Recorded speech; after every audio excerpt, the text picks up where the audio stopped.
Bersama dengan tetamu kita pada hari ini, Ya. Yang Mulia Puan Dayangku Nur Hafizah binti Pengeluaran Gani, seorang pegawai kesihatan awam. Assalamualaikum. Waalaikumsalam. Selamat datang dan Terima selamat kasih. menunaikan ibadah puasa.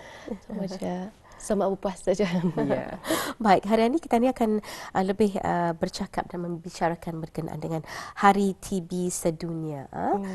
TB yang dimaksudkan ini pastinya akan diterangkan nanti oleh doktor. Jadi mungkin sebagai perkenalan dan mukadimah dapat teruslah doktor menerangkan berkenaan dengan Hari TB Sedunia dan apa sebenarnya penyakit TB ini. Ya. Okay. Terima kasih. Bismillahirrahmanirrahim. Assalamualaikum dan selamat pagi. Alhamdulillah pada hari ini 24 Mac 2023 adalah hari bagi memperingati Hari Tuberkulosis Sedunia atau tadi panggil Hari TB Sedunia. Yeah. Okay, tanggal 24 Mac ini diambil bersempena bagi penemuan bakteri TB oleh seorang doktor Jerman yang bernama Dr. Robert Koch. Hari TB Sedunia ini adalah untuk meningkatkan kesedaran masyarakat mengenai TB. And then tema bagi Hari TB Sedunia pada tahun ini adalah Yes We Can End TB.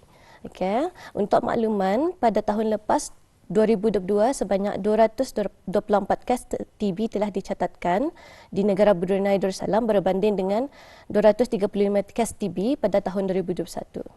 Jadi nampak ada penurunan dari segi kadar penyakit kes TB di negara Brunei Darussalam. Dan mungkin ada yang mengetahui kes TB ini sebenarnya diketahui batuk-batuk ataupun batuk kering, batuk berdarah. Tapi ingin diketahui dengan secara terperinci apakah itu sebenarnya penyakit tuberkulosis TB ini. Okey. Penyakit TB ini adalah sejenis penyakit berjangkit yang disebabkan oleh kuman Mycobacterium tuberculosis. Ia disebarkan melalui udara apabila pesakit yang mempunyai kuman yang aktif bercakap, batuk atau bersin. Kuman dari pesakit TB tersebut akan tersebar melalui titisan cairan kecil dan akan mencemari udara yang dihirup oleh orang lain sekelilingnya. Jangkitan kuman TB ini memerlukan jangka masa dalam beberapa jam bersama pengidap TB untuk berlakunya risiko jangkitan. Jadi kalau sekejap dia semestinya nada risiko itu rendahlah. Yang berisiko tinggi ini adalah seperti rakan pejabat, rakan sekolah dan ahli keluarga. And then untuk makluman juga, kuman TB ini indahkan berjangkit kalau sekiranya pesakit itu berkongsi makan atau minuman atau segera bersalaman lah dengan orang. Okay. And then untuk makluman juga, pesakit penyakit TB ini ada dua. Yeah. Okay. Yang pertama adalah TB paru-paru. TB paru-paru ini kuman yang diserangnya organ yang diserangnya adalah paru-paru. And then ia boleh menjangkiti orang lain kalau yang ia rapatlah dengan orang tua. Tapi yang kedua ni adalah sekiranya TB luar paru-paru. TB luar paru-paru ni ia hendak menjangkiti orang lain sebab organ yang kena serang itu adalah bukan organ paru-paru. Ia selain paru-paru seperti otak, tulang, kelenjar limfa dan buah pinggang lah. Okay. Oh, jadi kita sebenarnya terkesima juga apabila mengetahui penyakit TB ini ada dua jenis. Dinyatakan tadi TB yang pertama, penyakit TB pertama yang menyerang paru-paru. Jadi penyakit TB paru-paru boleh menjangkiti orang terdekat yang terdedah dengan pesakit TB yang aktif. Jika ianya menghirup bakteria TB itu, maka orang itu akan boleh menjangkit. Tetapi untuk jenis yang kedua ialah penyakit TB luar paru-paru dan organ yang diserang adalah selain daripada organ paru-paru seperti otak, tulang, kelenjar limfa dan juga buah pinggang ataupun kulit. Betul. Ini sesuatu yang perlu kita ambil perhatian dan lebih ketahui lagi ni Hani. Katanya ada dua jenis. Jadi apakah antara gejala TB dan mungkin juga ingin mengetahui perbezaan. Kalau sekiranya paru-paru mungkin gejalanya lain daripada dengan organ-organ yang lain. Jadi mungkin Puan boleh menjelaskan. Kalau gejala-gejala bagi penyakit TB ini sama saja. Tapi kadang-kadang ia ada antaranya sama ada yang saya sebutkan ini kadang semua atau salah satu pun boleh jadilah. Okay, yang pertama, gejala TB yang pertama ni batuk berpanjangan melebihi 3 minggu. Dan yang kedua batuk berdarah. Dan ketiga turun berat badan. Ini bukan sebab diet lah. Ia turun berat badannya tu menurun mengajut sebabkan penyakit ini. Dan demam dan berpeluh pada waktu petang atau malam. walaupun masa malam tu sepatutnya sajukkan tu tapi berpalah pulang ya. And then yang seterusnya kurang selera makan, dan yang terakhir mudah letih. Sekiranya ada gejala-gejala ni, dinasihatkan untuk terus ke klinik-klinik berdekatan bagi pemeriksaan lebih lanjut. Jadi ini gejala yang lazim lah terjadi pada dua jenis TB ini. Tapi macam mana pula keadaannya masa ni kan? Kita ni dalam orang boleh dikatakan musim influenza lah. Batuk selesma tu selalu. Kadang-kadang dalam masa sebulan tu 2 kali. Dalam masa tempoh 3 bulan tu 2 kali demam, batuk selesma. Jadi adakah apabila kita ni menghadapi perkara macam mana ni, kita ni boleh membawa diri kita ni untuk membuat pemeriksaan TB? Bagaimana? Sekiranya ada gejala-gejala macam mana ni, semestinya kadang-kadang bukan TB ni je, kadang-kadang ada juga penyakit lain. Jadinya dinasihatkan lebih baik dibawa ke klinik berdekatan lah mana-mana. Jadi doktor akan membuat pemeriksaan lanjut, macam mengambil contoh dahak darah atau X-ray lah macam tu. Kalau mendengar tuberkulosis ataupun TB, bagi mereka yang kurang tahu mungkin merasa cemas. Jadi adakah penyakit TB ini boleh sembuh? Okey, penyakit TB ini boleh sembuh asalkan pesakit mengambil ubat dengan teratur seperti yang diarahkan oleh doktor. Walau bagaimanapun, jangkitan TB boleh berulang kembali sekiranya pesakit ini indah mematuhi rejim rawatan TB dan menyebabkan rintangan kuman TB terhadap rintangan kuman TB ini makin macam ni orang kena panggil apa ni? Resistant pulang. Kalau anda ikutlah, anda patuh ia akan bertahan. Jadi dalam keadaan paling teruk, penyakit TB boleh menyebabkan kematian apabila pesakit tidak mengambil perhatian serius untuk rawatan dan mematuhi tempoh rawatan TB yang ditetapkan. Okey. Ini untuk makluman je, pesakit TB di Brunei ini menggunakan sistem directly observed therapy short course atau DOS dan video observed therapy short course VOTS. Ini bermaksud ubat yang diambil di bawah penguasaan petugas kesihatan dalam tempoh tertentu lah. Contohnya macam kalau doktor ni, pesakit tu makan ubat di klinik kami depan petugas satu. Dan kalau video yang tu ia dipantau melalui Bru Health. Diorang upload di dalam Bru Health dan petugas kami akan melihatlah tu dari sistem tu. Jadi sebenarnya ada pemerhatian khusus bagi pengidap penyakit TB ya. Mesti ada pembuktian yang diorang tu mengambil ubat. Itu dia. Sebenarnya ingin diketahui juga, adakah TB ini mempunyai peringkat? Kalau sekiranya kanser kita tahu ada peringkat 1, 2, 3 dan 4. Stages. Kalau penyakit TB pula bagaimana? Okey. Kalau peringkat itu ndep lang tu. Jenis-jenisnya macam sama dengan macam mana risikonya tu ikut tahap masing-masing lah, badan masing-masing. Tapi semuanya sama saja dan boleh dirawat lah. Jadi tapi bagaimana tadi tahu kalau serius bakteria tu sudah kronik, penyakit itu sudah kronik? Okey. Kalau yang sampai bertahan di diadmit di hospital kira kronik lah sudah tu. Kalau macam levelnya kan lagi tolak dalam itulah yang macam level red zone lah macam itulah. Jadi memang ada cara pemeriksaan yang letak. Kita ingin mengetahui juga siapa sebenarnya kumpulan ataupun mereka yang berisiko tinggi untuk mendapatkan jangkitan penyakit TB ini.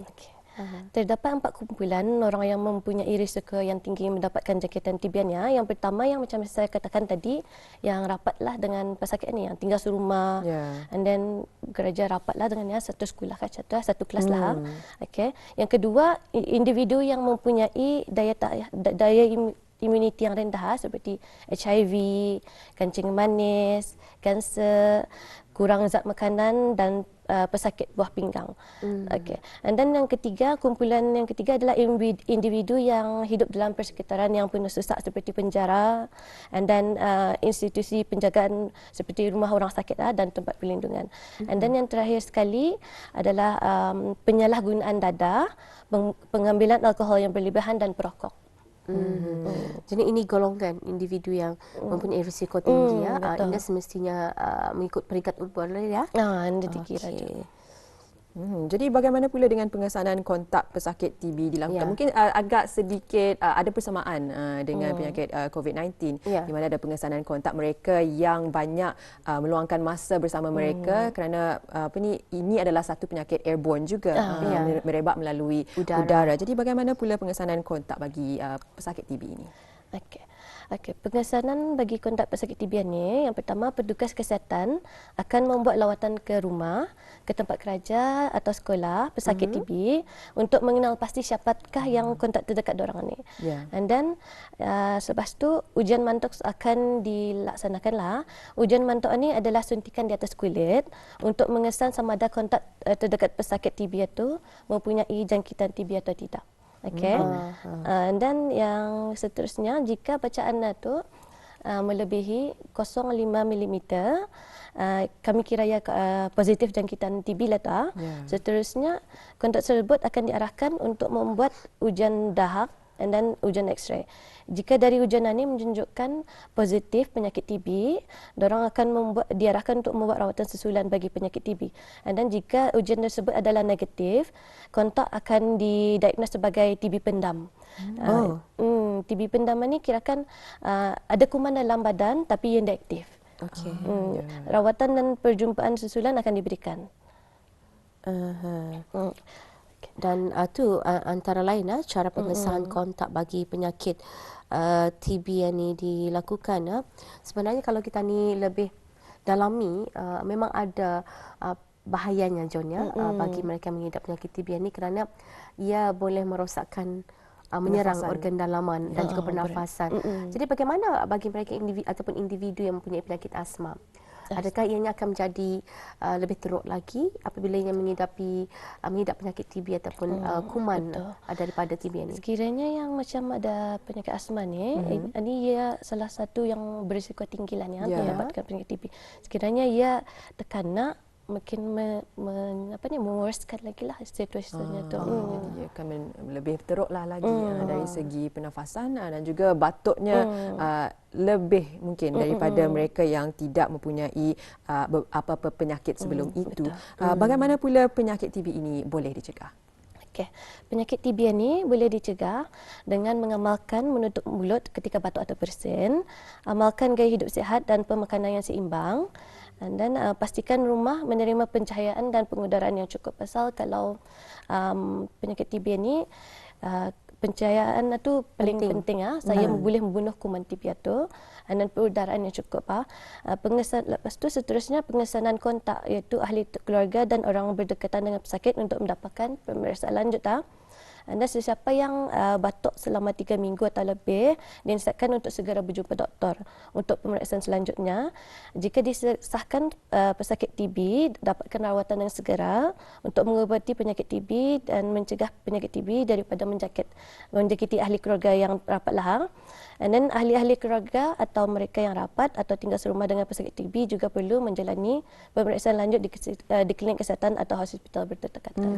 Baik, itu antara cara yang boleh kita ni ambil kira untuk mencegah. Dari penerangan sebentar tadi, Indah banyak beza juga macam mana kita ni cuba mengawal penularan wabak COVID-19 itu, mengamalkan etika batuk dan juga bersin yang betul. Selepas satu tadinya, pastikan juga rumah menerima pencahayaan dan ventilasi ataupun pengudaraan yang agak cukup. Agak familiar kata orang apabila mendengar. Jadi ingin diketahui bagi mereka yang mengidap penyakit TB ini namun tidak ditahan di hospital tapi boleh berada di rumah, adakah isolasi itu harus dilakukan? Kalau untuk isolasi itu kalau yang ada TB paru-paru. Macam tadi ada 2 jenis TB kan? TB paru-paru dan TB luar paru-paru. Kalau TB paru-paru ni ya dimestikan untuk membuat isolation di Tutong tu, di pusat pengasingan Tutong. Kalau TB luar paru-paru ni dah perlu. Tapi ada setengahnya masa kena mostlynya ya ditahan pulang diri lepas tu, tapi bukan memerlukan isolasi. Jadi semuda umur individu yang mengidap penyakit TB ni di negara Brunei Darussalam, ada yang 1 tahun, dalam umur 1 tahun pun ada juga. Jadi mereka juga berisiko jika berdamping dengan individu yang sememangnya positif dengan penyakit TB. Ini hal yang bukan main-main ni Hani sebenarnya. Kita ni tahu kalau dulu penyakit TB ni dikenali sebagai batuk kering. Sedangkan ujian untuk mengetahui seorang individu itu mengidap penyakit TB adalah melalui kahaknya. Kalau batuknya tu sejak, itu tu batuk kering. Macam apa gaya ataupun apa kaedah yang digunakan untuk membuat pemeriksaan agar mereka ni dapat didiagnose ataupun menjalani diagnosis penyakit TB ini? Okey. Sekiranya kalau untuk yang ada sudah tanda-tandanya tu dibawa ke hospital kan tu, yang you punya ujian-ujian tu seperti dahak lah tu, dahak and then X-ray and then darah. Tiga-tiga ni lah mesti ada ujiannya. Jadi itu antara ujian-ujiannya untuk mengesan apakah benar ini adalah penyakit TB ataupun mungkin penyakit yang lain yang mempunyai gejala yang agak sama.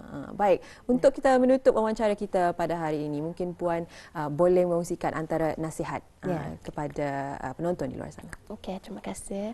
Okey.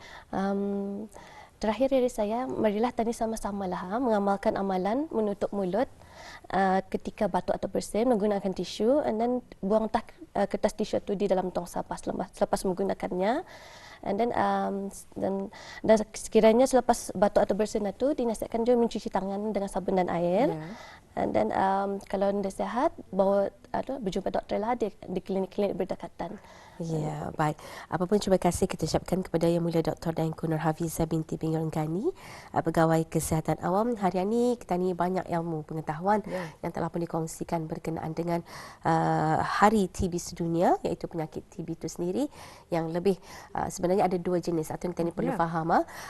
Jenis yang pertama tu ia menyerang pada organ paru-paru, dan jenis kedua ia boleh menyerang pada organ selain daripada paru-paru seperti otak, tulang dan sebagainya. Kulit. Itulah ya. Itu menarik sekali dan pastinya satu ilmu yang amat penting untuk kita ni mengetahuinya. Jadi terima kasih kita ucapkan kepada Puan Daengku Nur Hafizah atas kesudian hadir ke Rampai Pagi pada pagi ini untuk mengetahui lebih lanjut mengenai dengan Hari TB Sedunia. Jadi assalamualaikum kita ucapkan. Terima kasih. Waalaikumsalam. InsyaAllah kita akan bersua lagi. Alhamdulillah.